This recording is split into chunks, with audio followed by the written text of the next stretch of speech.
Good morning and welcome back to another episode of the Dr. Mollie James Show. Of all the things we talk about on here, one of the things I haven't really covered is being a business owner. For this episode is dedicated to those of you who have a business or want to have a business.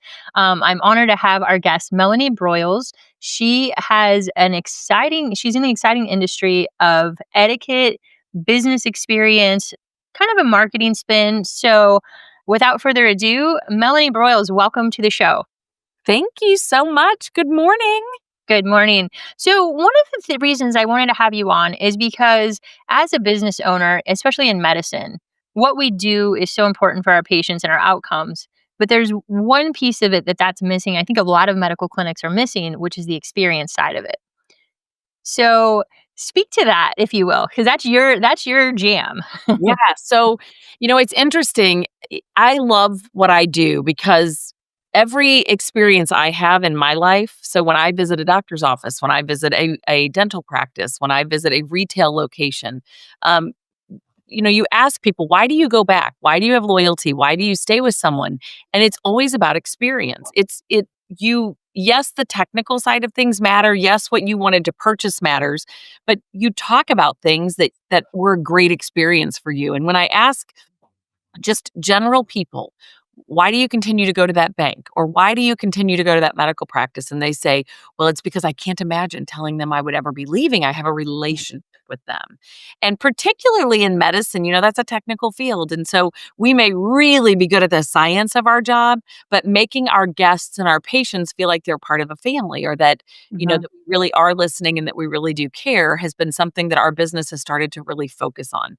Mhm. Experience with your employees is a big deal, but experience with customers and potential customers is a big deal. And Mhm. I will say that I have 23-year-old twin boys, and I always love to tell this story that when I was pregnant with the twins, I would call my doctor's office and say, "Hi, this is Melenie Broyles. I'm this many weeks pregnant. I'm expecting twins. This is my doctor, and I'm having no complications." And they would go, "What is your name? Are you pregnant? Doctor. Yeah. Are you having any complications?" And I'm like, "I swear I just said that." And so the not listening, right, or making somebody feel heard, in those circumstances is a really big deal. Yeah, absolutely. And I think a lot of, especially in the medical industry, I think people forget that. They think if I just take really good care of the patient, I do the right antibiotic, that's all it is. And it's just so much more than that. Tell us how you got into this field and kind of exactly what you do for business owners and how you consult. Yes. So it's an interesting story. I am not a speaker by trade. And, I'm really well known, particularly in the St. Louis market as Etiquette St. Louis, across the country Experience 360 partner. But it was fascinating. I am an HR person, a human resources person by education and by the beginning of my career. And when Mhm. I started in human resources, I loved what I did. I always worked for smaller organizations because I loved the strategic planning side of things. I loved to have input into strategy and how we did business. And so I had some really cool jobs ranging from manufacturing to finance, to packaging, union manufacturing, non-union manufacturing, all kinds of different experiences. And I loved what I did. But there came a point for me where I literally had an employee come up to me and she said, "Melanie, I have missed out on my last 3 promotions. I have applied for these jobs and I'm getting passed over every time." And I had that really uncomfortable moment as an HR person where I said, "I don't know what it is, but nobody can see you at the next level." Mm. And I had to pinpoint for her. And, I started scrambling and brought a trainer in to talk about how we present ourselves, how we dress. And not that the stuff on the outside is what makes a person. I really want to make that clear to anybody who's joining us today because I believe our grandmothers when they say, you can't judge a book by its cover, it's what's on the inside that counts. Mhm. However, if people can't get past what's on the outside, they will never get to the gifts and talents you possess on the inside. Mhm. And we all have to look the same. It doesn't mean we all have to have the same hair color, same taste, same clothes, but it Mhm. does have to be aware of how we come across and how we Mhm. present ourselves. And so Uh-huh. I brought somebody in to talk to my staff about these very topics. And it was so interesting because all of a sudden I was hooked, right? Mhm. I was hooked. And that very same employee said, "Melanie, how was I supposed to know these things? This just wasn't a priority in my house. It wasn't something I was taught. And bells, whistles, everything is going off in my head. And if you can imagine my husband's reaction when I came home and said, "Yeah, I think I'm going to quit my job." And he was like, "What?" What? So it took me about 6 months to figure out what I was gonna do, and I ended up quitting my job. Uh-huh. And that Etiquette St. Louis was born 25 years ago. Um, Wow. Dating myself in a major way here. I quit my job. It was the scariest thing I've ever done. And, I was a VP of HR when I stopped the working in human resources, started the business. In the early days, we focused on etiquette classes for children Mhm. because that was the organization that I had partnered with. And so that's what I focused on. But because of my corporate background in human resources, we quickly began partnering with organizations to talk about professionalism and how we present ourselves, business etiquette, business dining, networking with clients. So Mhm. over the years of doing that programming, it evolved into clients saying, "Melanie, you've made a great connection with our customer or with our employees. Mhm. Can you talk to us about leadership? What can you do on leadership?" Or they'd say, "What can you do on sales? Melanie, what can you do on," whatever the topic was. And really we were born at that moment as a training organization, as a Uh-huh. company that partners with organizations to look at what they need to get themselves to the next level, and then really customizing content that gave their employees the tools they needed to be more successful. Mhm. Yeah. The topics began to go all over the place. And it really became an interesting way to do it. I remember the first time that I was asked to do sales training specifically. I was like, "I'm not a sales trainer." And they said, "No, but you're a relationship person." And I Mm. went, You know what? You're right. I don't want to teach people to sell somebody cheeseburgers when they're asking for tacos. To teach you to listen to your customer and find out what they need and Mhm. create credibility. And so that is when, Experience 360 Partner was born. My daughter, Sarah, came on board and works for us full time. Mhm. She worked full time through college. So she really runs the kids division, which is Etiquette St. Louis, and the children's programming. And then we both speak on the corporate side, but she really focuses on that division, Mhm. while we both work together on the corporate side. Yeah, I think that's such an interesting background and how it evolved into what it is today. And I can tell you, when you go to medical people, I'm going to just keep applying this back to my clinic. When you Yes. go to medical people and you tell them you need to sell something, that Mhm. just feels slimy, right? We are not salespeople, but you have a different spin on it, don't you? That listening, because people call us for X and they really want Y or need Y. So, how do you, again, elaborate in that area of how do you educate slash sell in an industry that doesn't sell to people? Yeah. So, what's fascinating to me is that as a business, so I have a business that people don't know they need it until they know they need it. Mhm. And you're kind of in the same boat, right? So people know that they need medical care, but they don't really know what they need. I mean, Google, we laugh. I'll say, "Rich, this is wrong with me." And he'll laugh and say, "Did you get that off Google or did you call Dr. James?" So it's, well, Google, and Google is literally the worst thing that could have ever happened. So as consumers and patients, we think we know what we need. But Mhm. in practice in particular, people come in and what you guys do so well is listen. And I think that's what I work hard to help organizations do is listen to their customers. And for you, I would say, is it selling? I mean, it is because you have products and services and extra experiences that Mhm. can help. But I always look at it as actually listening to your customer and educating them about what they need is Mhm. not really selling. It's serving your customer really from your heart because it's not about what you want them to have. It's about what you hear them say and applying the services and the options that you have to fit Mhm. their needs. And I Yeah. think that makes everything really different. And I think we're almost in the opposite boat to keep applying it back because I don't oversell to people. And then they're like, why didn't you tell me? I want to do that. Yeah. Oh, that I could do that too. And so it's actually a flip to the other side. Um, Go ahead. And I don't think most consumers understand that. I think everybody's really skeptical, and so I think when Mhm. we come in, we talk about how do you be a good listener, right? And so while, your practice has really captured that, I think that's what makes yours different than the general medical community because most of us have been going to doctors for many years who Mhm. have 3.5 minutes in the room with us. And 3.5 minutes, you're like, I didn't even get out everything I needed to say. And, Mhm. when we're talking to employees at organizations were saying things like, did you hear what they said? Did you spend enough time with them? Um, I was told early on I had an employee who worked for me and she said, you need to stop customizing everything you do. And I said, what?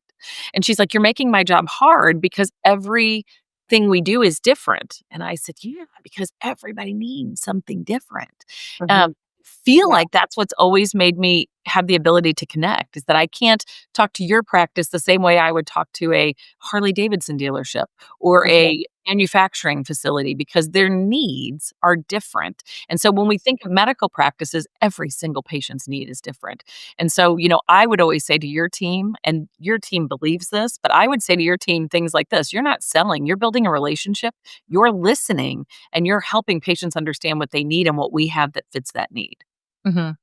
Yeah, absolutely. And one of the things I've talked about in other places is traditional medicine is selling the product of an appointment. Like, they just wanna like, you just show up for your appointment, it's a billable event. We are our product, if you will, is results. And so it may be 1 visit, it may be 10 visits, but it's the, final outcome, and I think that's a totally different perspective.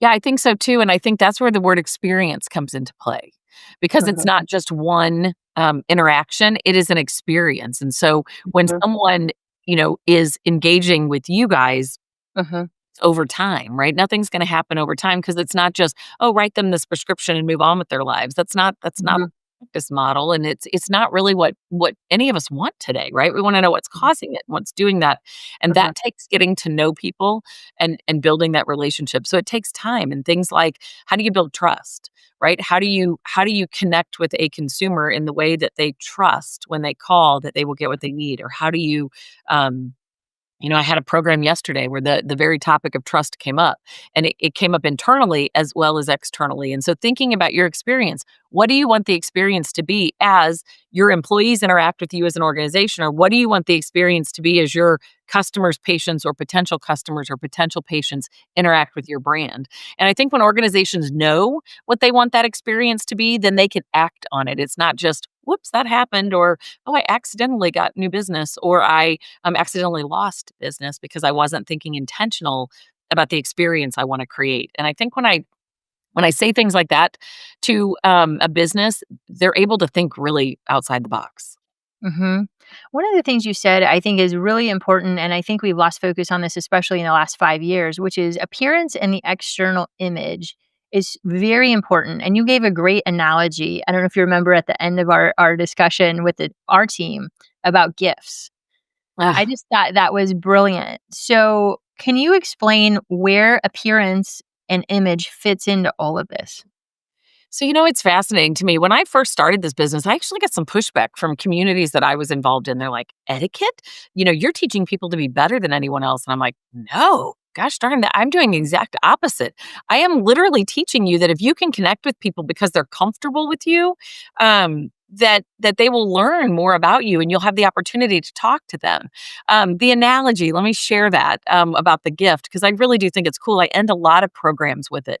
So I always say that if you are a child and you get a stack of presents for your birthday, which one do you open first? And most of us, if we're thinking like a child, we think the biggest or the most beautiful on the outside. Now, ladies, as we've gotten older, sometimes we know the smallest one has the best thing in it. But when we're thinking like a child, the biggest or the most obvious gift on the outside is the one we open first. Uh-huh, And then I say, which gift do you talk about or do you value the most? And they're like, oftentimes it's the smallest or whatever had the best thing on the inside. We uh-huh, are drawn to the gift that is the most attractive on the outside, but we have that, substance from the whatever had the best thing on the inside. And so the analogy is, um, as a you want people as a professional to be drawn to you because of the way you carry yourself and project yourself on the outside, but stick with you and have loyalty and seek your wisdom because of the quality and substance you have on the inside. And uh-huh, I challenge businesses, business owners, and professionals to say, if you pick just one, then you're limiting your own success, right? uh-huh, So I want us to think about both sides. Now, I want to clarify that in saying this. That does not mean that the outside is what's important. We want people to get to the gifts and talents we possess on the inside. Would life be easier if I could go around the world and say, "Don't look at the outside, just close your eyes and don't"? But so much of that happens on a subconscious level, Mhm, and I don't mean that this is gender or race or ethnicity. I mean that you're dressed appropriately for the occasion. We mhm, know that if you walk into the hospitality industry, for example, and people aren't well kept, or there's grooming and hygiene issues, that you're going to assume that those hotel rooms aren't clean and put together, right? You're going to associate that, mhm, that experience. And the same thing applies to the medical field: neat and put together and polished. And so it doesn't mean we all have to wear a suit and a tie, but it does mean we have to know what's appropriate for the occasion. mhm. I'll tie it to the last 5 years. We always say COVID ruined everything, right? COVID affected everything. I Yep. actually have a slide for a presentation now that says everything has changed. And it's literally the title of my program. So Mhm, before COVID, we had some traditional companies in St. Louis that were still in suits and ties. We have very few of that left. We have a lot of people dressing in what I call business casual. And so it is literally the most used wardrobe description requirement for an event, workplace, whatever. And it is the least understood. If I took 6 people and said, "Tell me your definition of business casual," I would get 7 different definitions because one of them would change their mind. mhm, Nobody knows what it really is. They say, "Oh," and if I ask a group, "What is business casual?" I get everything from jeans and t-shirts because of the word casual to button downs and polos and khaki pants. So, I get everything across the board. mhm, When we went to COVID and we all went home to work, we made that challenging, but everybody kind of forgot, right? Everybody went super casual and then they wanted to bring that back into the workplace. mhm. I am all for casual. I am a jeans and blazers girl every day of the week. I like my version of casual, right? I like what fits my personality. I love that every day of the week. Mhm, However, I know when it's appropriate and when it's not appropriate. And so there is a really strong push right now for employees to come in what they would have worn at home. And businesses are reeling, one, trying to get people back into the office, but they're also reeling, getting people to find ways to put themselves together.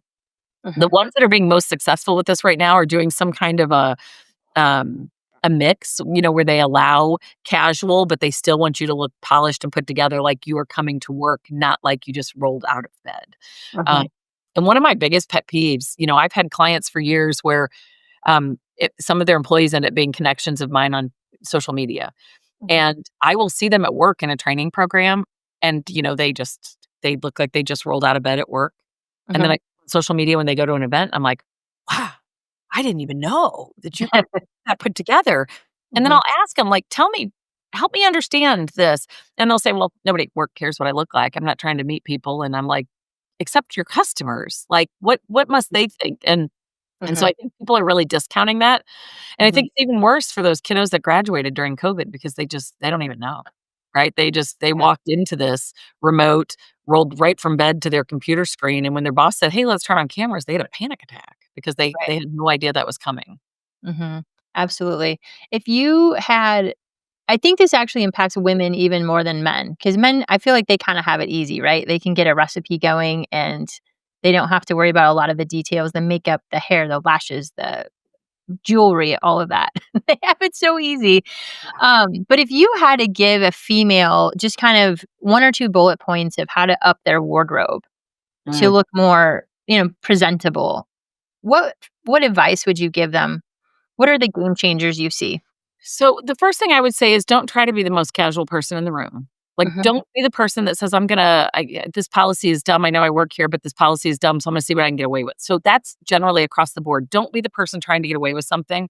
mhm, Say, this is where I've chosen to work and this is what their dress code is. How can I fit mhm, within that? mhm, I also tell people, regardless of male or female, dress for the job you want, not mhm, the job you have. mhm, Right. So you and I are business owners. And so we've kind of gotten to the point now, but where we can define the brand. It wasn't like that when I first started out, right? I was part of somebody else's brand and I had to think that mhm, through. Um, I would say that fit is important of clothing. I would say wear things that you are comfortable, and I don't mean like sweatpants. I mean like that fit you well, right? Know what your fit is, know what your body type is, and wear clothes that fit you well. mhm, I would say look in a mirror from the front and the back. so many times we don't look at what lines and things look like from the back, and so we don't Mhm. realize a fit issue. Mhm. Um, and then I would say probably that my biggest important thing is to look finished when you go to work. I spent years saying things like, in the business world, a little bit of makeup is appropriate. Your hair being fixed is important. And the pushback was crazy. You can't tell me to wear makeup. I said, well, I'm not telling you have to wear makeup. I'm just telling you Maybe you want to. the image, right? That it sends when you look finished. So I've Mhm. kind of departed from saying, makeup or hair, and I've evolved into what does it mean to look finished, to look put together? We've all seen somebody who strolls into work and looks like they should have spent 10 extra minutes pulling themselves together. Mhm.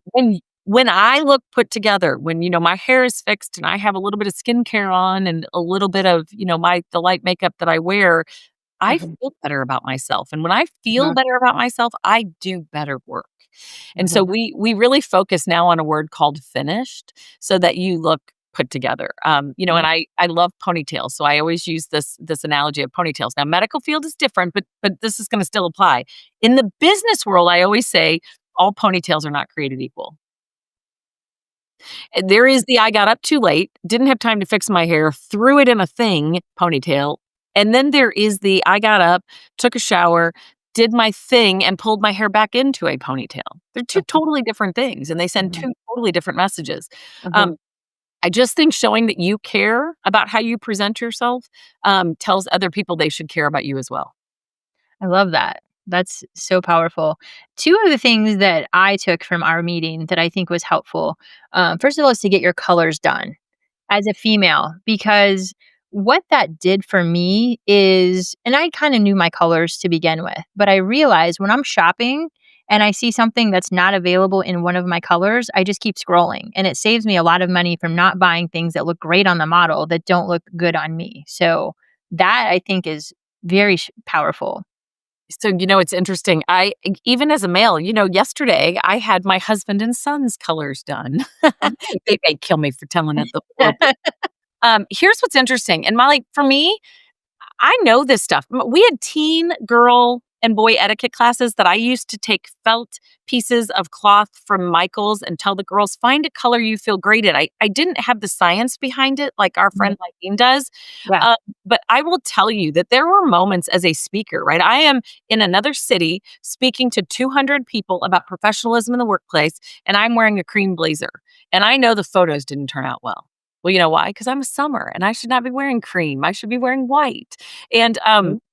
in the 70s and 80s, early 80s, something called Color Me Beautiful was really popular. And like everyone who was not an Avon lady had a Color Me Beautiful thing. And they would have these parties at their house. And then for somehow we got lost in it. And whether it's the wear whatever you want. And I agree. And even the color analysis that you and I have both done, she says, if you have a color you love and it's not in your wheel, wear it, right? She Well, wants you to feel good. But I will tell you that when I wear colors that are right with my skin and my hair, I feel different. just popping. It's I just popping. photograph well, my eyes pop, right? All Yeah. of these things, and, Yeah. I mean, it's just really a fantastic experience, and I can go back there's a couple things I did as a professional business owner that I feel like were game changers for me, and an early one was one of them having somebody who's a stylist come in and tell me, get me to try things on that I wasn't necessarily comfortable in, to think outside my box, so I wasn't doing the same thing over and over again, and so to me, that was monumental as a business owner, and then the color analysis was another one that it was life changing to me. And everyone's like, life changing, really? There are people out there suffering. I mean, as a business owner whose brand is built on image, partially etiquette, Mhm. professionalism, Mhm. it made me more confident. And here's where I want to tie all of this into. This isn't about like, oh, I'm a, summer, I'm this, I look better in these colors. This is about confidence, right? And so everything that we provide as a tool to our customers, whether it's knowing how to talk to potential customers or build relationships or getting our colors done or having a stylist come talk to you about what you want your style to be, all of those things create confidence in us. And when we're confident, we feel like we can conquer the world, right? And so Mhm. we go in and we talk to businesses, and I'm presenting a better Melanie, and you're presenting a better Dr. James when we feel great about ourselves. And so Mhm. not everybody feels like they have to need that, but it was interesting For me, I'm always like, "Oh, cool eyes means you're a summer or a winter," but I have a family, if whoever knows me knows that I have children with warm hair and cool eyes, right? Redheads with blue eyes. And so interestingly, the twins came out one way and Rich, redheaded blue eyes, came out a different season, and it was fascinating to watch. Um, Wow. but it does help us. Josh was like, "Here, Dad, I'm giving you these shirts because I'm a spring and you're a summer." And I was like, "This is hysterical." Yeah. Um, but it was a lot of fun to do that, and it really did feel like a game changer. Yeah. To me, I went back to my wardrobe and I pulled out a few things that I really loved, but didn't ever look good. Like, I'm like, every time I wear it, it just doesn't click. And I Mhm. pulled them out. And like you said, I'm giving them away. So that was important. The other thing I found is a very nice blazer. Like, invest in one very nice blazer because you can multi purpose that baby and it just ups your game instantly. You can wear a white t shirt, you can throw it over a dress. So I feel like that was a good one for me too. I agree, and I'm even comfortable. One of the questions I'm getting a lot today is sneakers, sneakers. Everybody wants to wear Mhm. sneakers. When I started my career, it was flip-flops. Everybody wanted to wear flip-flops to work, and when I'm, at this point, it's sneakers. I would tell you that having a neutral, whatever your neutrals are, like my neutrals are not tan. Molly, what season were you?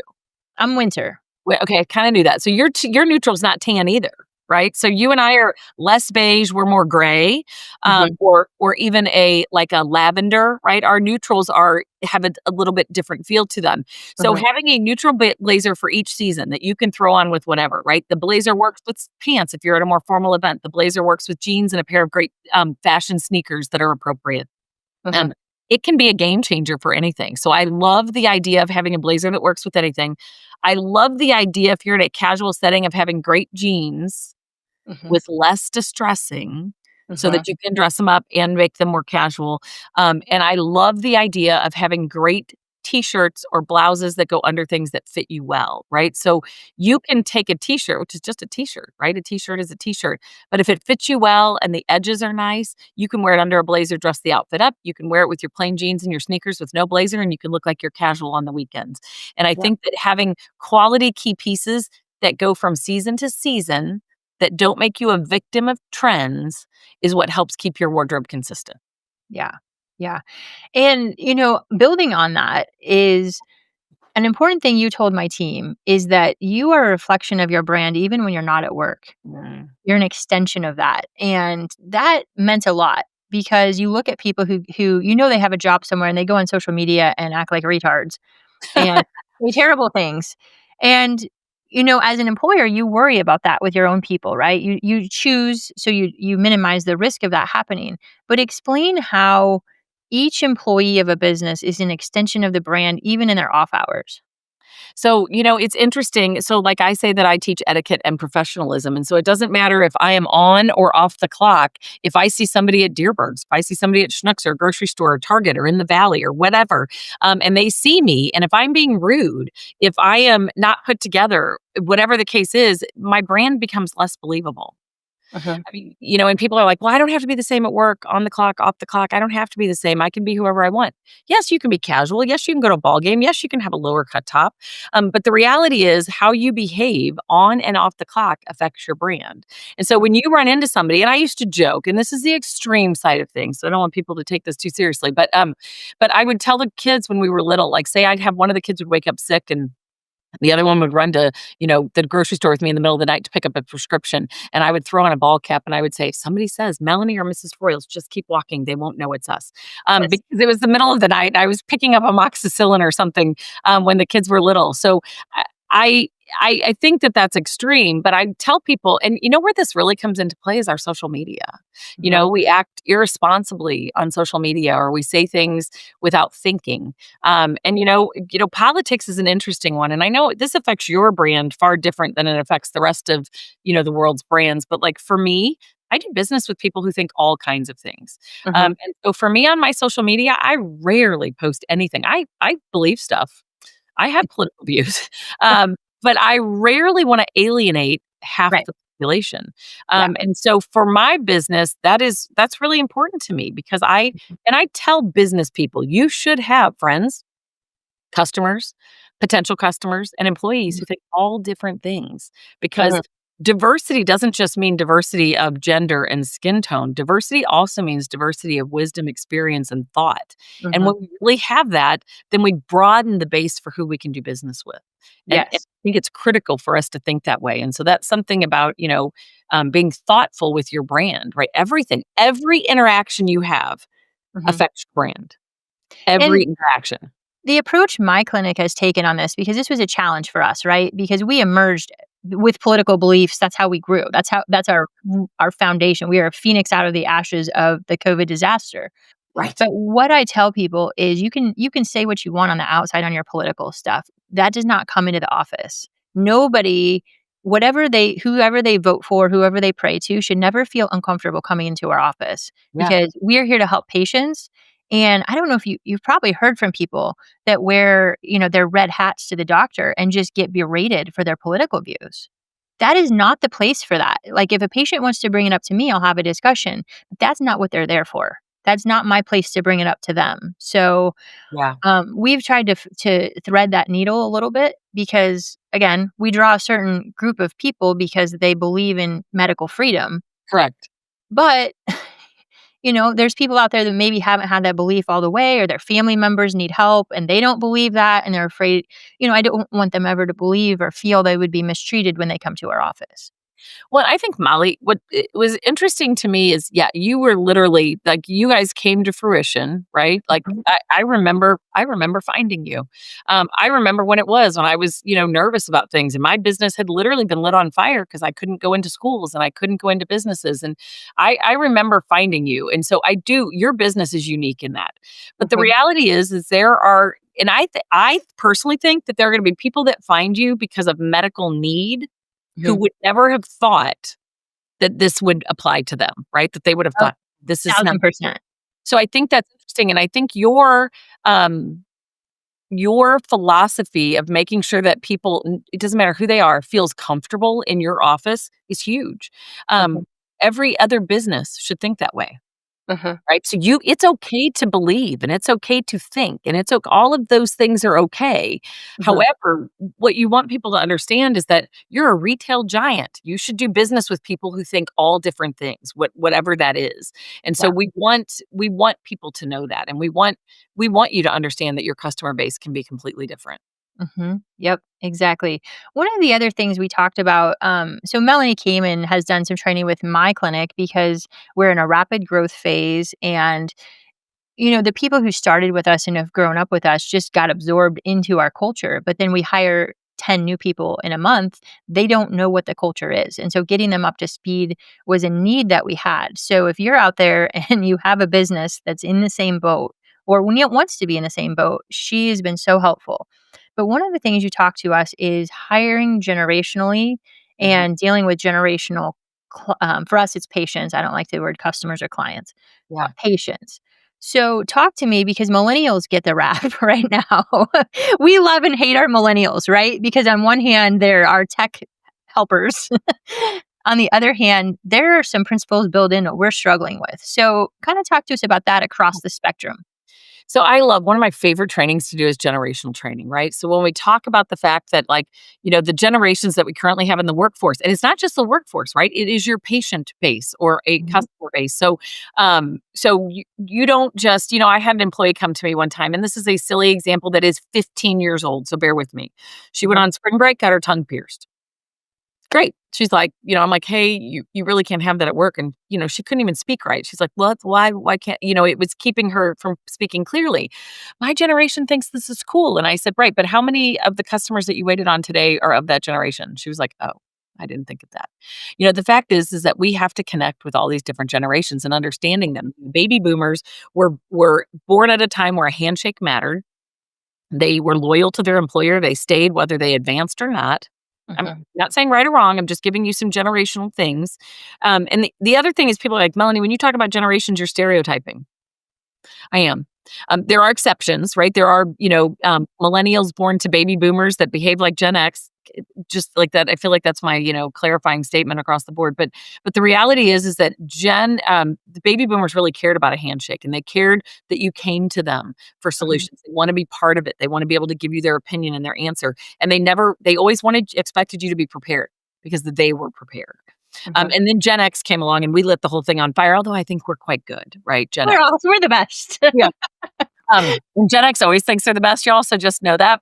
We're like the toughest kids. I mean, We know tech, but we're not coddled, yeah, we're open to it. We raised ourselves. When I was Yeah. 9, both parents went to work for Gen X. And I remember, like, you'd go to jail for the things.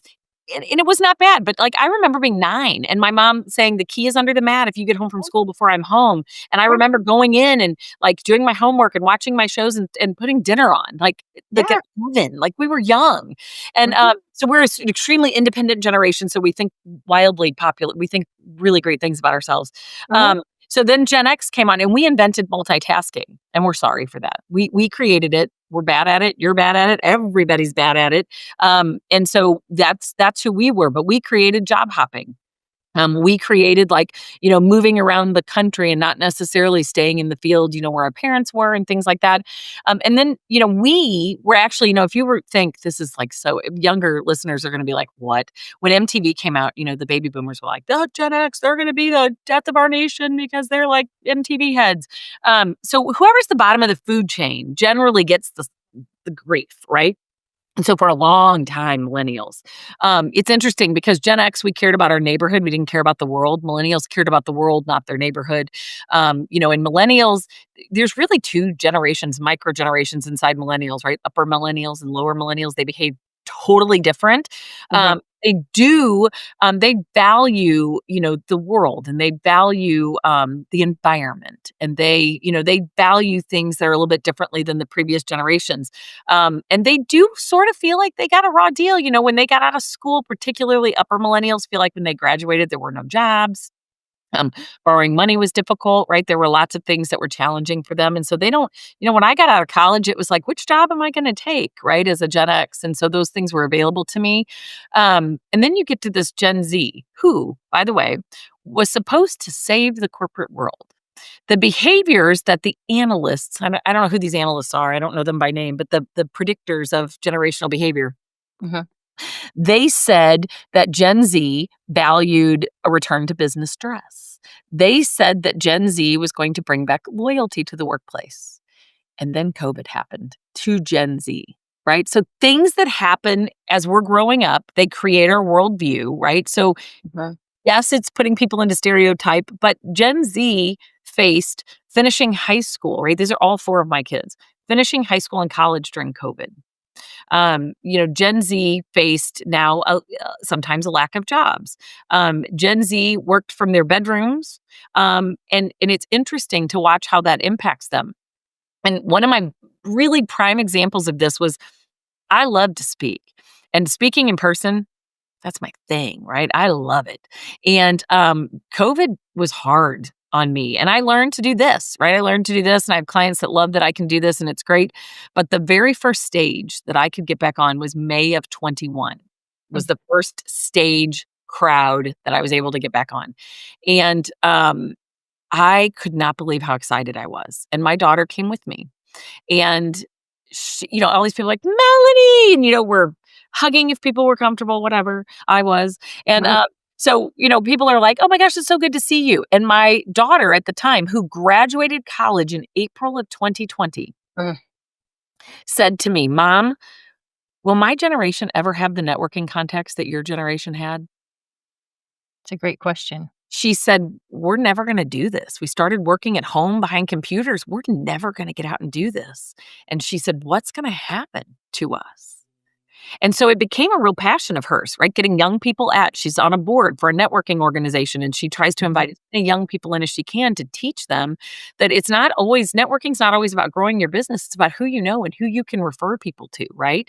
Mhm. Um, Yeah. so knowing that, what's important to them, Gen Z values workplace balance now because of COVID. They value health and welfare.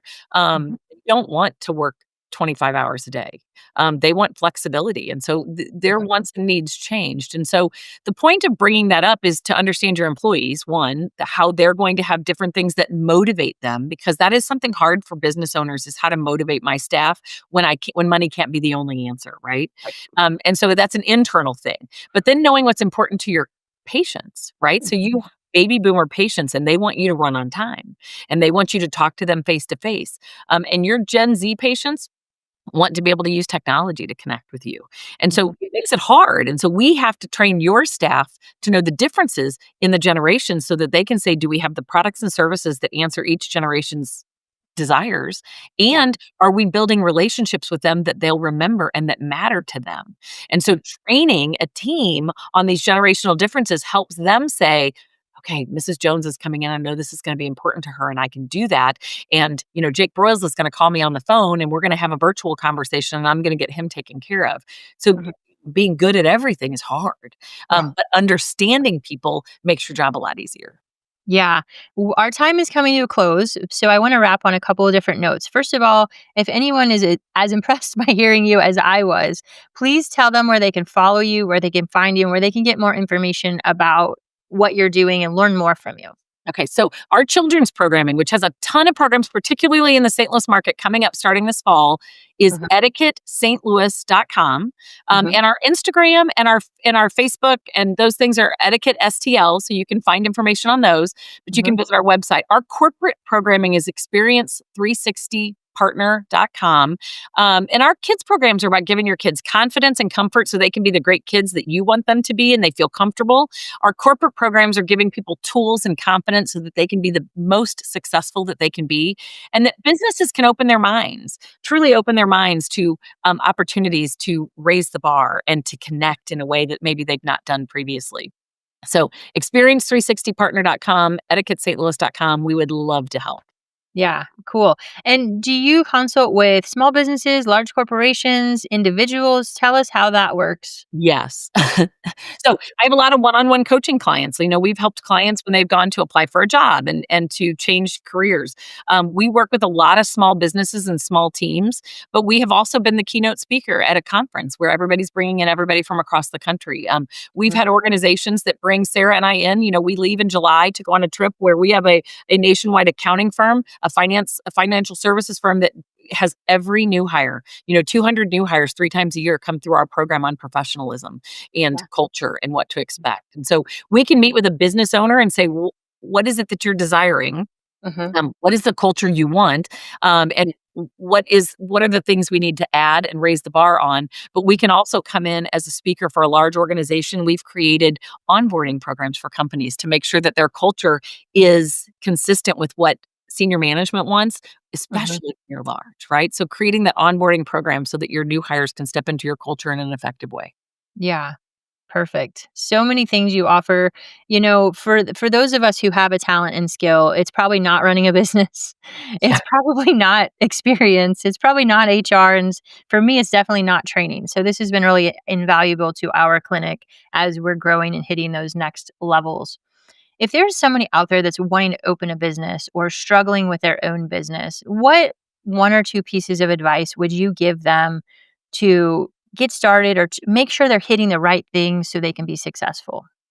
I would say to them that the very first thing I would encourage you to do is decide how you want to be known, how you want your business to be known, and then use those terms that you come up with. Like, I want my business to be known as this, right? What is my mission? What is my vision? And then when you're hiring, talk about who that is. Talk about what that is and say, this is who I want to be. Tell me how you fit into this. Communicate expectations from the very beginning of what you expect from your team, and then Mhm. evaluate it often to make sure that you are not straying from that brand that you want. I think that that's really important for us to evaluate and reevaluate. And I think that everybody has a coach. Every baseball player, it doesn't matter if you are the talent, right? You are a major league baseball player, you're an NFL player, whatever it is, everybody has a coach. And having somebody in business that can sit down and say, tell me what it is that you want and let Mhm. me help you brainstorm, right? Because the loneliest job to have is to be a business owner, Yes. right? Because you have these ideas in your head, but who do you flush it out with? To Mhm. me, brainstorming is the coolest thing you can do. And, let me just give you a picture of what brainstorming might look like. Today, we get nervous. We don't have anybody to talk to. But someplace, have you ever heard of the movie Sharknado? Yeah. It's a I would say movie about a tornado filled with sharks, right?